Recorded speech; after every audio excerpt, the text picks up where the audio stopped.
बंगाल का आपको बताएं, जहां उपचुनाव में जीत पर ममता की पहली प्रतिक्रिया आ चुकी है। ये जीत जनता की जीत है, ममता बनर्जी ने कहा है। और साथ ही ये भी कि प्रोपेगेंडा के ऊपर जनता ने विकास को चुना, जनता ने नफरत के ऊपर एकता को कबूल किया है। ममता बनर्जी का ये ट्वीट इस वक्त आप देख रहे हैं।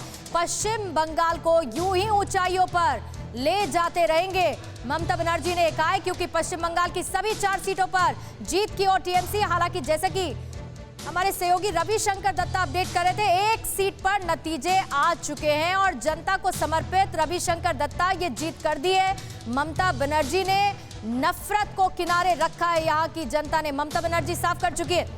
देखिए, जैसे कि मैं पहले ही कह रहा था कि पश्चिम बंगाल में ये जो 4 उपचुनाव हो रहा है, यहाँ पे 2 सीट बीजेपी के थे, जो 2 तृणमूल के थे। अब जो सीट बीजेपी के थे उनके मार्जिन बहुत ही कम थे। जैसे नीतीश प्रामाणिक जीते थे जस्ट 57 वोट से, और उदयन गुह जो आज करीब 1 लाख प्लस 1,66,000 वोट से जीते हैं, उनका भी मार्जिन 57 वोट से वो हारे थे। तो ये जीता हुआ बीजेपी का सीट जैसे ही तृणमूल कांग्रेस के पास चला गया, तो ये तृणमूल के कांग्रेस के लिए फ़ायदा है, क्योंकि 2 सीट उनको एक्स्ट्रा गेन हुए हैं। अब बात करें तो बॉडी लैंग्वेज का, बीजेपी लगातार ये कोशिश कर रहे थे लोगों को ये समझाना कि पश्चिम बंगाल में तृणमूल कांग्रेस का जो सरकार है वो भ्रष्टाचार से लिप्त हुए है।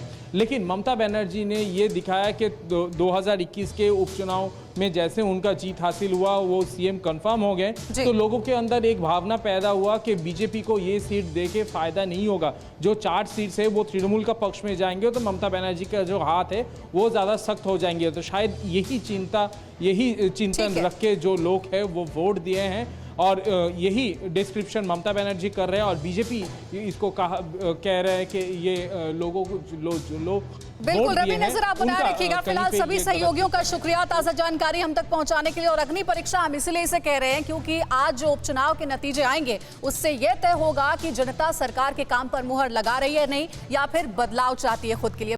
अड़ी सोमवार से शुक्रवार शाम 6 बजे सिर्फ TV9 भारतवर्ष पर।